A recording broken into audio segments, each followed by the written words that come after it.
Bem-vindos ao Globaliza, seu canal no YouTube. Hoje contamos com a presença do professor, advogado, diretor da ESA, da OAB da Barra da Tijuca, doutor Célio Celli. Vamos conversar um pouco hoje, doutor Célio, sobre a lei de recuperação judicial. Nesse momento de pandemia, muitas empresas estão recorrendo e alguns empresários ainda estão em dúvidas. Quais os seus direitos, o que mudou em relação a antes da pandemia? Como vai, Célio? Oi, Fábio. Primeiramente, é um prazer estar aqui com você. Muito obrigado pelo convite e espero ajudar um pouquinho aí com o que você falou. Nessa fase, parece que as empresas descobriram a existência da recuperação judicial. Já há algum tempinho, já desde 2016, 2017, começou essa corrida ao judiciário pela recuperação judicial. Nós tivemos um aumento substancial por conta, primeiro, da crise financeira e agora por conta da pandemia. É uma lei que vem desde 2005 e mais ou menos de 2005 a 2013 ela não foi muito utilizada. E até havia esse questionamento pelos operadores do direito, por quem conhece, por quem trabalha, das razões. A impressão que dava é que, eu pessoalmente, a legislação é excelente. A legislação é muito boa, ela realmente recupera, se for feita com zelo, se for feita com seriedade, com o intuito de se recuperar realmente. Mas ela é um pouco engessada, então as penalidades são muito fortes, né? Qualquer deslize você tem a decretação da falência, então isso assustava um pouco. Mas outras questões também que são até boas, mas que também assustavam, por exemplo, é a exigência de uma contabilidade em dia, de uma contabilidade perfeita, e nós sabemos que nem todo mundo tem, né? Mantém uma escrituração regular. Mas, ao mesmo tempo, e eu sou professor da época anterior a essa lei, né? Eu sou da época do Decreto-Lei 7661, de 45, que já estava todo consolidado, mas ele não tinha essa característica da recuperação judicial. Ele trazia a figura da concordata que não recuperava ninguém. E aí, quando veio essa legislação, eu passei por essa transição. Ela veio com algumas questões já controvertidas, com algumas questões que poderiam ser melhores. E agora, 15 anos depois, e com essa quantidade de pedidos na justiça, e cada uma com uma particularidade, isso vem demandando uma certa imaginação, tanto dos profissionais da advocacia, quanto dos administradores judiciais e dos próprios magistrados aí com as devidas decisões aos casos concretos e que muita coisa além não vislumbra. Então, eu trouxe para você, Fábio, o que está sendo discutido hoje em dia, já no âmbito do judiciário, e que não temos lei para dar guarida a isso. Como é que tem sido a evolução disso aí?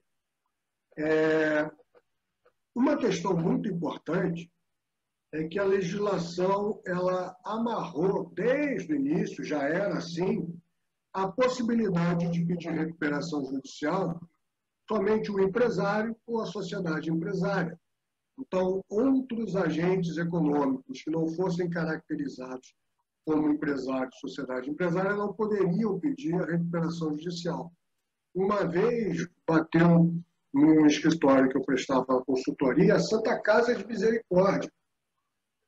Fábio, eu vou te dizer que Santa Casa de Misericórdia é alguma coisa que não é definida pelo direito. É uma congregação de 1700 e pouco e tal. E já naquela época eu falava, poder não pode. Mas se talvez você conseguir caracterizar que existe atividade empresarial, tal, é possível, né, pedirmos. O não você já tem. Né? E isso foi se desenvolvendo, esse entendimento foi se desenvolvendo. O registro como empresário, sociedade empresária, sempre foi uma coisa, sempre teve um efeito mais declaratório do que constitutivo. E aí, quando você teve o primeiro caso clássico, que foi a Casa de Portugal, que era um clube, uma associação que mantinha um hospital, que mantinha um colégio, e aí veio a Unimed de Volta Redonda, que é uma cooperativa, não é uma sociedade empresária, e agora, há pouquíssimo tempo, nós tivemos a Universidade Cândido Mendes, que é uma associação sem fins lucrativos. Pediu e se caracterizou como sociedade empresária, apesar de estar registrada como associação sem fins lucrativos, uma maioria, grande maioria das universidades, ela veio com produção de emprego, com geração de uma parcela da sociedade que ficaria afetada pelo fechamento, porque são alunos, são funcionários, são professores. E aí caracterizou-se, ela tentou se caracterizar como sociedade empresária, o juiz aceitou, o Ministério Público recorreu e agora, semana passada, no tribunal saiu a decisão por 4-1, considerando a Universidade Cândido Mendes uma associação sem fins lucrativos como uma entidade que exerce atividade de empresa. Então, isso é muito importante para o direito, porque você abre um leque de possibilidades. O princípio da função social, ele sempre foi utilizado. Eu costumo dizer que é como se o magistrado ele pedisse licença para a lei. Olha, lei, dá licença, tá? Mas eu não vou aplicar você, não. Eu vou verificar o caso concreto e vou defender emprego, vou defender a sociedade, vou defender tributação. Um dos argumentos do MP foi, inclusive, contra a tributação. Oh, mas sempre pagou tributo como associação e agora vocês vêm aqui dizer que é empresário? Mas isso é a União que deveria ter, primeiro, verificado que não era uma associação só no papel, deveria ter cobrado, e segundo, assumir o risco de agora começar a pagar tributo como sociedade empresária. Isso é um risco calculado.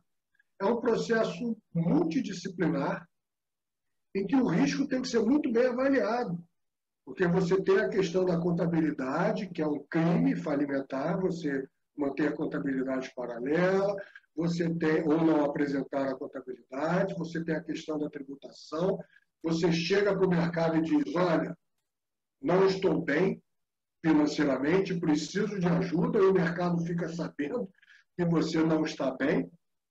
Então, mas é um processo maravilhoso, é um processo que eu tenho assim grande, não só como professor, mas eu tenho assim uma grande admiração pela instituição desse processo. Uma outra questão. Vou fazer uma pergunta aqui. Pode fazer. Deixa eu interagir um pouco com você. Por favor. Fazer uma pergunta. Uma das características da recuperação é, uma vez apresentado o plano, a empresa tem que, os novos compromissos têm que ser pagos em dia. Ele não pode continuar ficando inadimplente. E a situação de pandemia? Será que nós vamos ter que elastecer também? A justiça vai ter que elastecer esse postulado para incorporar dívidas futuras que ocorrem durante a pandemia na recuperação? Então, nesse caso, já existe uma recomendação, a recomendação 63 do CNJ, que a grande preocupação era essa. Porém, você já tem recuperações judiciais concedidas, o plano já foi apresentado, já foi votado, e agora você tem uma crise sem precedentes, e que, como é que fica? Né? E aí, na resolução 63, você tem, sim, essa possibilidade de prorrogar ações judiciais que já estavam em curso, e você também tem a possibilidade ou de suspender o plano, ou então de apresentar um novo plano. E isso também é discutido no judiciário, né? Você apresenta um plano, esse plano passa por Assembleia Geral, que também foram suspensas agora nesse período, passa por Assembleia Geral de credores, tal, ele é votado, é deliberado, ponto. Agora tem que ser cumprido. E se não for cumprido, falência. E aí você vem com uma pandemia, então existe agora a possibilidade, e de uma certa forma sempre teve um motivo de força maior. Se por algum motivo de força maior você não conseguir cumprir o plano, você pode apresentar ao juiz, apresentar ao administrador judicial uma nova possibilidade de plano. Meio que um aditamento a esse plano que foi convocado. Então, agora, com essa recomendação 63, isso já está caracterizado. Pode. Se precisar apresentar, pode. Perfeito. Vivemos um momento sem igual na história recente das empresas. Acho que é um país liberal que busca a iniciativa privada, complementar aí o papel do Estado. E aí você pega uma situação de pandemia, se você não tiver uma mínima flexibilidade, a recuperação não vai acontecer. E o propósito da lei é recuperar a empresa, é que ela mantenha os cargos, os postos de trabalho ativos. Qual o papel dos credores? Eles são passageiros do processo e, de certa forma, interagem na recuperação? Não, na minha opinião, o credor tem um papel fundamental. Porque, na realidade, o que eu entendo é que o credor ele quer receber. Muitas vezes, a relação, né, ela está desgastada justamente por conta de uma dívida. Mas, e aí vem um papel muito importante, Fábio, que é uma coisa também que está sendo trabalhada no âmbito do CNJ e que agora ganhou mais força. E com o projeto de lei, existe um projeto de lei que está no Senado e que está no Senado para as medidas transitórias da crise, né, da pandemia, é a mediação empresarial. Tá? Então, a mediação empresarial eu acho extremamente importante, porque quando você fala de mediação, você fala, né, de direito de família, né, responsabilidade civil, mas nesse âmbito empresarial eu acho sensacional. Por quê? Porque você, além de conseguir outros resultados que você não conseguiria numa ação judicial, você pode também trazer as partes a conversar. E a possibilidade de dois empresários ou duas sociedades empresárias voltarem a conversar é que elas podem voltar a fazer negócios. Então, eu vejo que o papel do credor é primordial, primeiro, porque ele é chamado, essa é uma das grandes diferenças com a concordata, ele é chamado para o processo, para apreciar o plano, então você não pode apresentar qualquer plano, você tem que mostrar uma seriedade, e é interessante que antes você entre em contato com os seus credores, olha, faça um meio de campo ali, e aí depois de apresentado, você tem a Assembleia Geral, e os credores aprovam esse plano. É como se eles dessem as mãos, olha, nós estamos juntos para você se recuperar, conte conosco. Eu vejo assim. Então, quando você ainda assim ainda consegue fazer uma mediação, e agora o projeto de lei prevê uma negociação extrajudicial, sem assembleia, o que você chama todo mundo e negocia e tal, sensacional. Então, o credor é peça fundamental, porque se ele não aprovar, falência decretada. Então, por conta disso, você tem uma seriedade na apresentação do plano. Olha, é a Vera. Eu não estou aqui gastando tempo, não, ganhando tempo. Eu estou aqui porque eu quero efetivamente me recuperar. Eu vejo que é um ato de boa-fé o pedido de recuperação judicial. Claro, quando pedido com seriedade. Eu acho que o ponto que você tocou, e aí eu queria até deixar para o nosso amigo internauta que está acompanhando, que aliás eu quero convidar quem ainda não conhece o canal para se inscrever, participar, compartilhar e interagir conosco. É um momento de desespero para muitos empresários. Vendo as contas chegando, vendo seus funcionários aí com dificuldade, a gente percebe um esforço do poder público, suspensão de contrato de trabalho, entre outras medidas, mas o fato é, se você efetivamente não está conseguindo suportar esse momento, existe uma ferramenta jurídica que você consegue suspender as execuções, né, por determinado momento, com vias a restabelecer a saúde da tua empresa, a superar esse momento. E com o comentário do Célio, que eu acho que foi fantástico, de mãos dadas. Eu acho que o credor não tem o interesse de jogar a última pá sobre a sepultura. Ele quer justamente manter, eu, enquanto fornecedor de serviços ou de produtos, eu quero continuar vendendo, prestando serviços para aquele cliente e recebendo, obviamente. E para isso eu tenho que passar por esse momento, que é um momento para todos nós. Sério, a jurisprudência, então, vem nos últimos anos sendo moldada para entender esses contornos sociais mais tênues. Isso aconteceu em razão da pandemia ou já havia uma percepção anterior à pandemia que a lei precisava de alguns aprimoramentos? Eu brinco que nessa área especificamente, pela existência do princípio da função social, que quando a lei veio em 45, a primeira lei, a ideia era quebrar. Vamos quebrar, vamos tirar essa maçã podre do mercado e aí depois, se consertar, ela volta. Mas o interessante é tirar.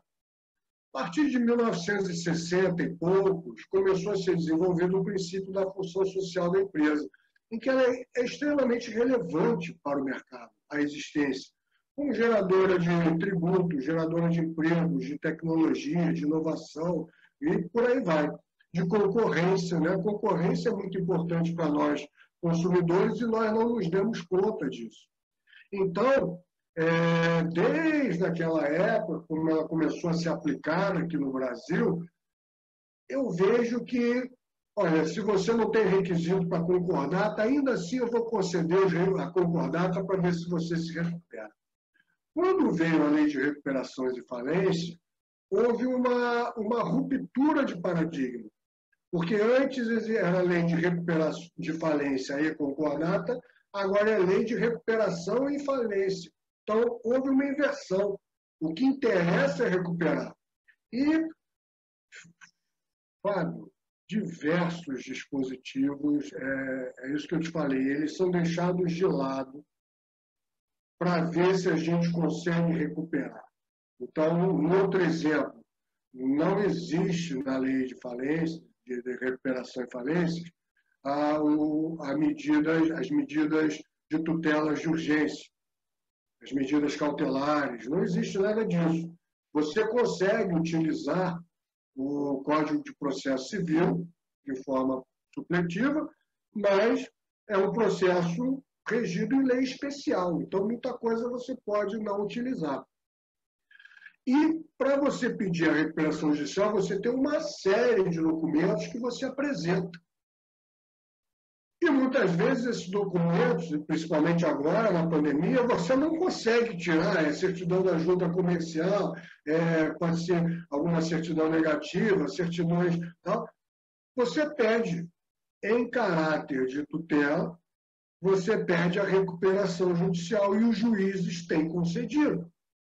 Desde que você comprove, claro, periculum mora, fumus boniuris, porque você hoje em dia, é incrível, Fábio, quando você lida com o empresário ele sabe, exatamente daqui a 2 meses eu não vou ter mais de onde tirar para pagar o meu funcionário e eu vou gerar aí uma série de... Eu não tenho nem como mandar embora porque eu não tenho como pagar as rescisões. Então ele sabe exatamente o que ele ele fatura e o que ele gasta. E ele já tem a previsão ali. Então, muitas vezes, não é porque ele deixou o tempo passar e quis se recuperar, é medida de urgência mesmo. Se não for concedida, ele fecha as portas. E pronto. Então, você tem isso também agora, hoje em dia, o juiz, não existe essa previsão, mas também não existe a proibição. Então, muita coisa está sendo utilizada porque não é proibida. Um dos maiores argumentos na decisão que concedeu a recuperação judicial para Cândido Mendes foi que fala que tem que ser, mas não fala que não pode. Quem não é empresário não pode pedir. Então, se não está proibido, então pode.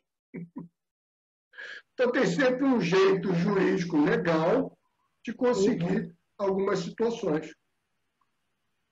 Célio, eu queria explorar você, a tua experiência nesse segmento, fazendo uma comparação. Eu vejo que a Latam, que é uma empresa importante no Brasil, uma multinacional, porque a sede, né, uma parceria da LAM com a TAM, criou-se a Latam. Ela, o segmento dela nos Estados Unidos, ela requereu recuperação judicial pela lei norte-americana e não requereu para a sucursal Brasil, até o momento, nada parecido. Existe alguma proximidade entre o sistema norte-americano e o sistema brasileiro, ou são sistemas totalmente diferentes? Não, totalmente diferentes não. Existem algumas situações, sim, parecidas, até porque essa lei de recuperação ela foi uma lei compilada do direito comparado, tá? Então, por isso que eu considero até que ela funciona, porque lá fora ela funciona. Então, como lá é a sede, ela optou por pedir por lá e talvez isso tenha efeitos aqui. Como ainda, ela poderia ter pedido por aqui também como filial, mas o que aconteceu é que ela pediu como sede. Então, sendo a sede, isso abarca uma gama maior, né? Porque aqui ela estaria só pela sucursal brasileira e tal, e agora ela pode estar expandindo isso aí para o mundo todo. Então, tem bastantes situações que se assemelham, sim. Eu vejo que mesmo tendo entrado por lá, por exemplo, teve um caso também internacional com a Varig. Né? A Varig, uma das situações que não prevê a recuperação judicial é o leasing. Né? Contratos de leasing não fazem parte, e de alienação fiduciária não fazem parte. E aí a Varig entrou por aqui, é uma empresa brasileira, entrou por aqui, só que lá nos Estados Unidos, as empresas financiadoras das aeronaves entraram com ação para reaver as aeronaves e ganharam. Daqui no Brasil, foram lá nos Estados Unidos e dizer, olha, tudo bem, vocês estão certos. Os juízes, né, os magistrados começaram. Vocês estão certos, podem pegar as aeronaves. Mas se pegar a aeronave, não tem voo. Se não tiver voo, não tem passagem. Se não tiver passagem, não tem faturamento. Se não tiver faturamento, não tem plano. Se não tiver plano, tem falência. E aí conseguiram cancelar isso aí. Então, além de uma certa semelhança, tem também uma integração maior quando se trata de recuperação judicial.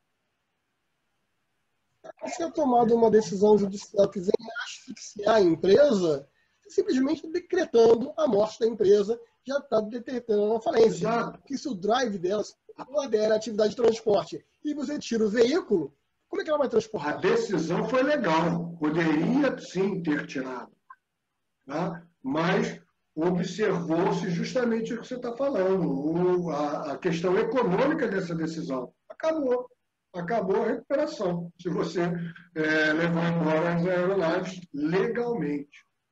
É bom frisar isso. O caso da Varig foi um caso emblemático, salvo engano, estiver cometendo alguma impropriedade, fique à vontade. Mas, se não me engano, foi o Luiz Roberto Ayub, que foi um dos juízes responsáveis pela condução dessa recuperação, e algumas questões, é o que você fala, que não estavam devidamente previstas em lei, mas foram tratadas ali. Era a própria questão dos slots, ou seja, as frequências de voo, que são concessões do Estado, se isso entrava ou não entrava na recuperação. Me lembro que foi uma recuperação muito interessante, academicamente, triste, no aspecto de uma empresa tão importante, era quase que uma representação do Brasil no exterior, a Varig, para seus funcionários, para as pessoas que viviam ali daquela companhia. Mas, academicamente, foi um case muito interessante para estudar na época. Sério, eu quero agradecer muito a sua participação aqui. Eu que agradeço. Queria deixar você à vontade com as suas considerações.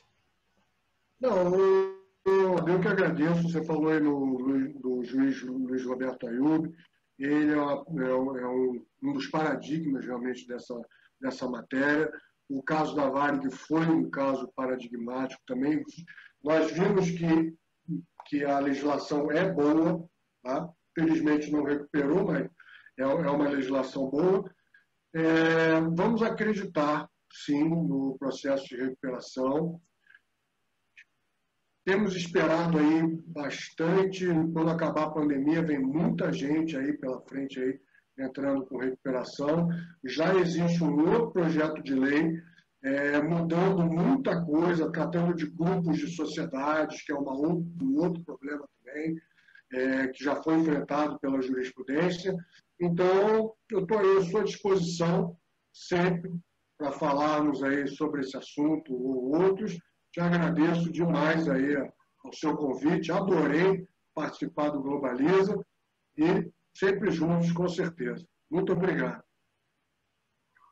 Nós ficamos muito felizes aqui. Eu tenho muito orgulho de ser seu colega de profissão, de ser advogado. E como é importante perceber a atuação dos advogados especializados em direito empresarial, que tem como uma das missões tentar recuperar as empresas, dar esse papel, essa função social aí de emprego, renda, distribuição social. Isso é muito importante. Sério, muito obrigado. Abraço a todos na ESA. Parabéns pelo excelente trabalho, digno de elogio e nota.